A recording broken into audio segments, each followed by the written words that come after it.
Welcome back to the lecture of Living in Truth, the Gandhian Paradigm book published by Rupa Publication and authored by Ramin Jahan Biglo and Pooja Sharma.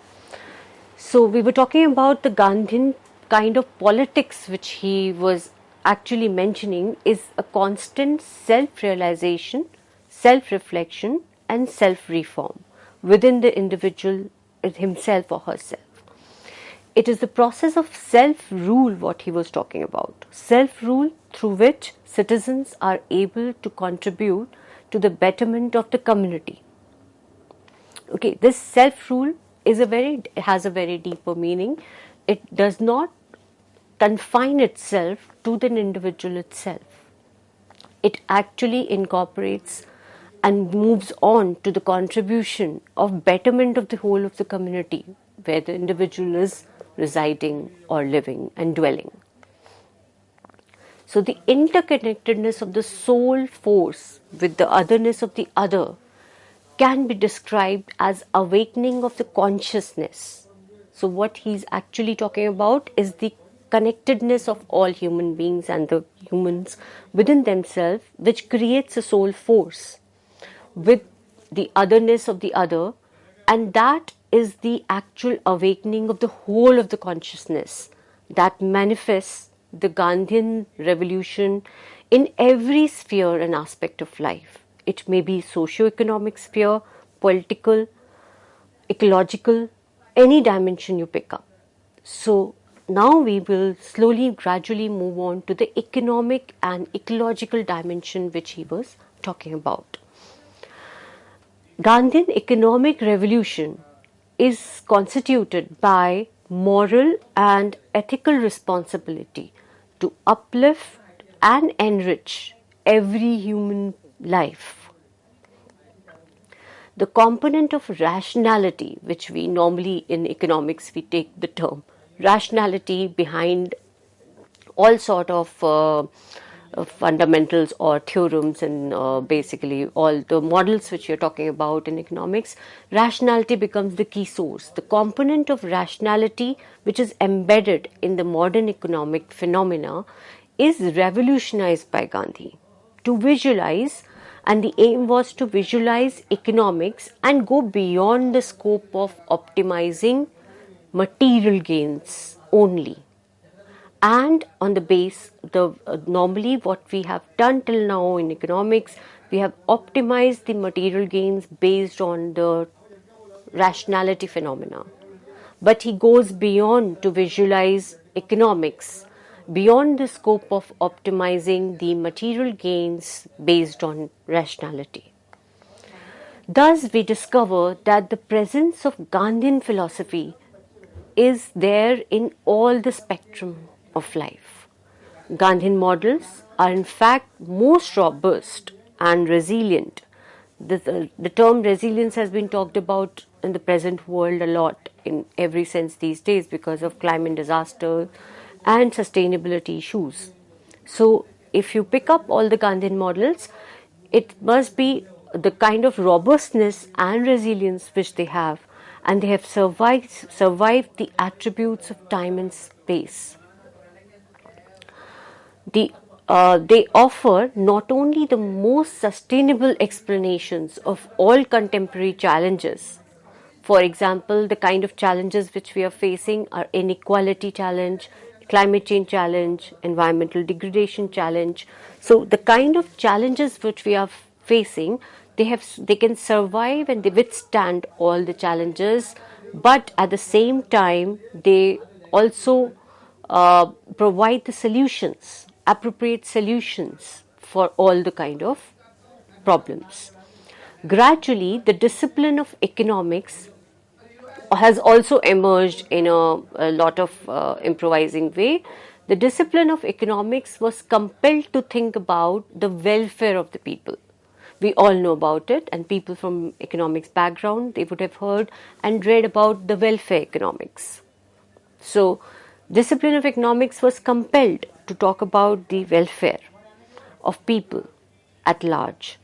This led to the emergence of another branch of economics which is known as welfare economics, and which actually attempted to measure the well-being of worst of individuals. We talk about the well-being of worst of individuals in welfare economics. So it happened, but it happened gradually, moving towards the welfare, notion of welfare.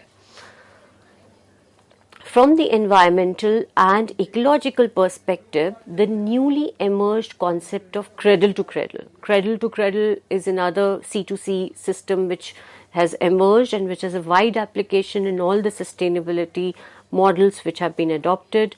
It is compared to the notion of economy of permanence. Now we will be talking about all these concepts of economy of permanence, trusteeship model, etc. in the next series of the lecture. This economy of permanence, which is a replica of cradle to cradle, is being formulated by J.C. Kumarappa, who was that contemporary economist working with Gandhian thoughts. It generated, and the notion of generating lesser and lesser wastage and using renewable resources for productive processes, that was actually highlighted 100 years back by J.C. Kumarappa. Much before the climate change debate began, Gandhi had said that we should act as trustees and not as natural resource, and not use natural resource basically unthoughtful and unethically. So the wise use of natural resource, and because it is our moral responsibility to ensure that what we are bequeathing and giving it to the future generation to survive on this planet Earth. This was referred by the famous term or the model which is now very much prevalent in all the discussion, the trusteeship model. The recent concept of deep ecology by Nice, that is an ecologist, is highly inspired by the phenomena of Gandhian thoughts, belief of Gandhian thoughts, and that is oneness of all life. That was again propagated by the ecologist Nice. This notion recognized the need to conserve all the resources for the use of all the species, not only humans. It meant that the resources should be available, the natural resources should be available for all living and living beings and all the species on the planet. A peaceful and non-violent society envisages the preservation of rights of every individual, wherein the maintenance of rights should be regulated properly. Further, the concept of corporate social responsibility, CSR, which is now mandatory by most of the nations to provide the component of CSR in any productive activity, it promotes and incorporates the sustainable and inclusive investment processes. As well as we have seen the term called ESG, which is very much prevalent these days. ESG, which is environment, social governance, it involves the economic, social and environmental dimensions to all what we do the productive activities. A concept that evolved in Western societies, but now it is widespread in all the developed and developing countries. It's the dimension that has adopted the framework of Gandhian thoughts, and it highlights the essence of Gandhian thoughts, which were pointed out by Gandhian thoughts and J.C. Kumarappa a long time back. Gradually, the component of SDGs have emerged. Sustainable Development Goals have been incorporated into Millennium Development Goals with the aim of promoting peaceful and inclusive societies for sustainable development, providing access to justice for all, and building the effective as well as accountable infrastructure, inclusive infrastructure at all the levels, local, regional, national, and all the levels. So Gandhi knew very well that a civil society dominated India, and that he also knew that British style of parliament type of a governance or techno scientific progress would not be able to preserve the ethnicity of Indian culture. It would be a harm to the social and political cooperation, as well as it will definitely degrade or disintegrate the interconnectedness among the people in the society.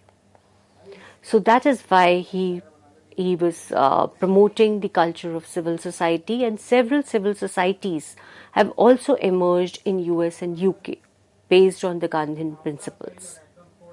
Further, this decade of globalization also realized the fundamentals of Gandhian principle to be the best fit in all the disorders pertaining to the environment, economy, political front and social front, and as well as for the world peace.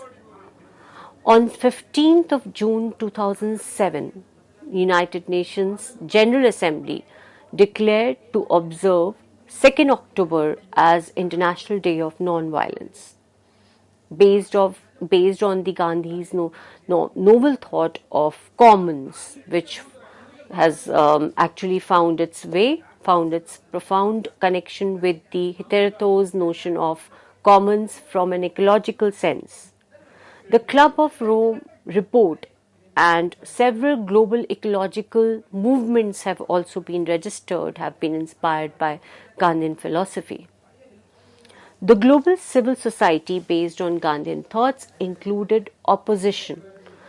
They included various initiatives and activities against the big dams, stripping mining, then unregulated disposal of hazardous waste, and the wanton destruction of animal and plant species, the uprooting of forest, deforestation, and several other endeavors have been cultivated and initiated and undertaken to restore the notion of commons.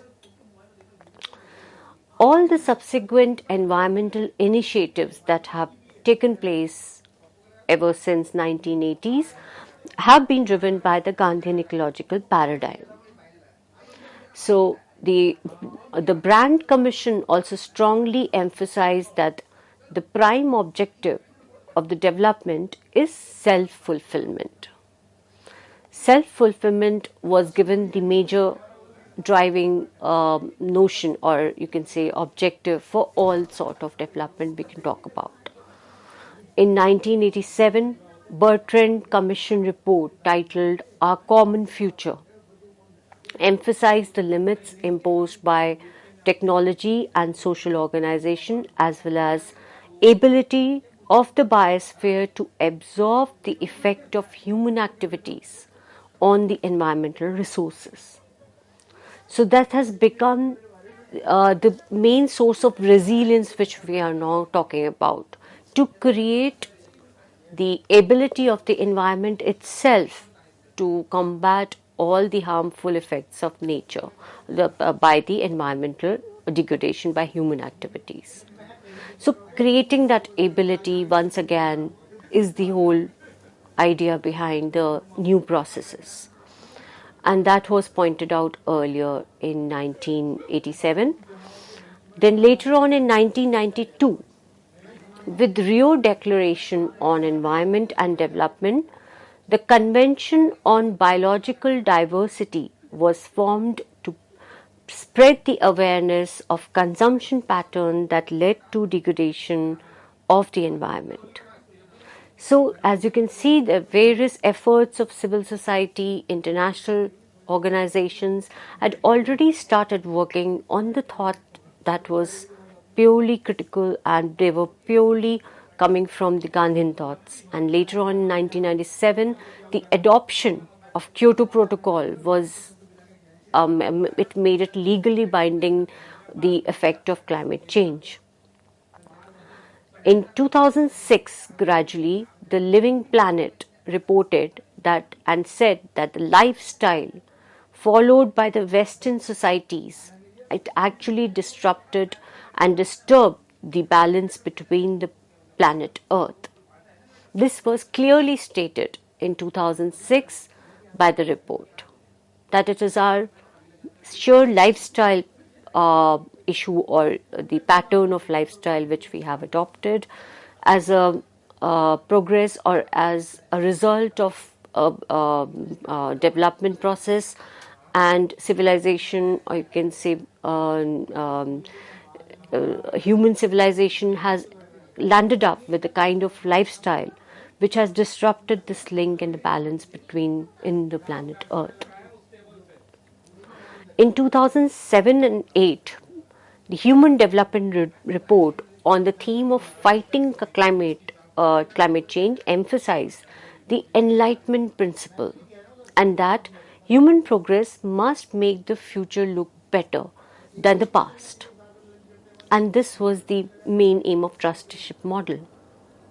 This is how the trusteeship model had been propagating, that one should see the resources for the future before using it. So the basis of the Gandhian revolution is this inner voice, and the interconnectedness will be the guiding force in every sphere and for every generation. The future generation will recognize the virtue of Gandhian paradigm not only in India but also abroad. So this particular inner voice, which is guiding, not guiding all the transformation, all the revolution in all dimension, this becomes the key factor. And how do you actually treat this key factor?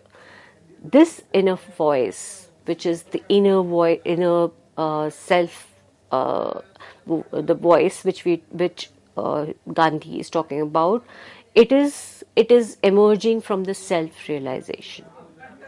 It is emerging from the self-realization, and this self-realization is out of freedom. The freedom of not to do everything, not at the cost of others, but for the society as a whole. To think of the community as a whole, and then in that, keeping that in mind, think of you, freedom of yourself. So the self-rule, self-freedom, and these notions which will become finally your inner voice will lead to interconnectedness and will become a guiding source or soul force for all the kind of revolution and we are talking about in the paradigm, in the Gandhian paradigm. The future generation will recognize the virtue of Gandhian paradigm not only in India but the whole of the world. They will relive and will keep on reinventing Gandhi in every era, simply because humanity has no other option than to come closer and closer to reality, and the truth remains the same. So this is what the book is all about, and here I will quickly give you a brief of the two authors who have contributed this book. First author is Ramin Jahanbegloo.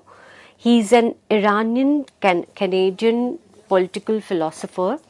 He is presently the executive director of Mahatma Gandhi Center for Peace Studies and vice dean of the School of Law at Jindal Global University, Delhi.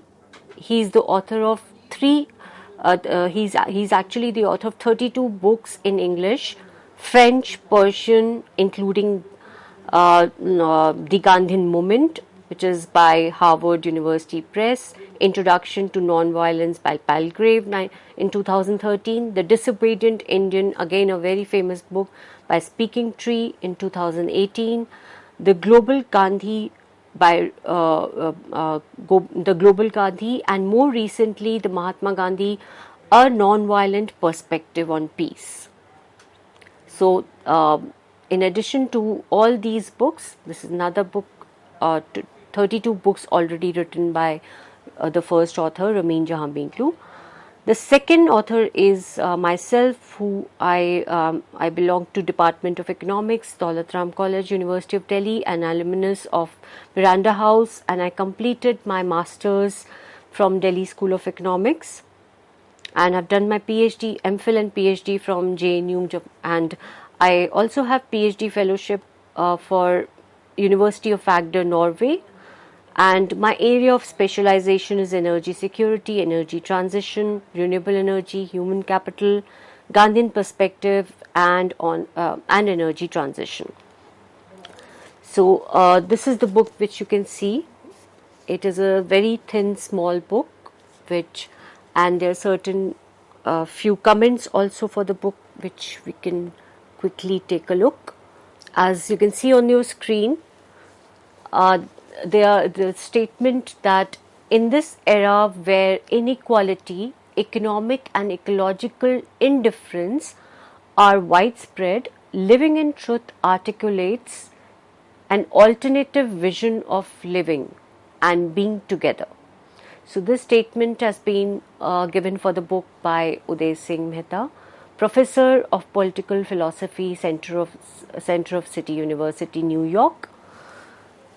Another comment given by as a book blurb is being contributed by Professor Pulinaya.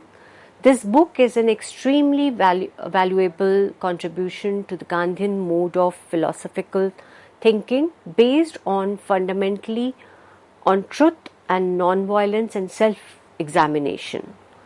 Written by, these words are given by Professor Pulinaya, former director and professor, Delhi School of Economics. So related to this book has been launched as a part of Gandhi Matters, which is the series which is undertaken by Ashok Vajpayee in ISC. So the book was launched as a part of the discussion series, Gandhi Matters discussion, and it was launched by Raza Foundation in collaboration with India International Center, IIC, and it was basically launched on 27 September 2022. And the event was inaugurated by Ashok Vajpayee ji, and as well as the book was launched by Ashish Nandi, and this was the behind the book. And then it is available at various platforms. If you want to go and visit Amazon, you can find the book there, and you can order for yourself. Then there are other places where you can see the links of the book. If you type in the Google, then there is Rupa Publications. They have the book links there, as well as there are other platforms also. And there is a book review by Neera ma'am, and you can go through that book review also, and it has been published by The Wire. So this was all regarding the book. So this is the first introductory part of the book, and then we may later on move on to the 4 dimensions which we are talking about, the Gandhian paradigm. We can one by one pick up those dimensions and talk about moral revolution, that how the mechanism through which Gandhi is visualizing the moral revolution in the whole of country, society and the world finally.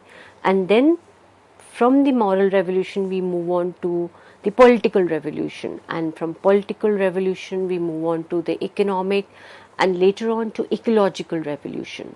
So the progress towards all those revolutions which are put under the one particular framework, which is called as Gandhian paradigm, that can be elaborated and talked about. So this was all for as far as this lecture related to the book. So this is the book, and hope to catch up again with you. Thank you so much for all the patience.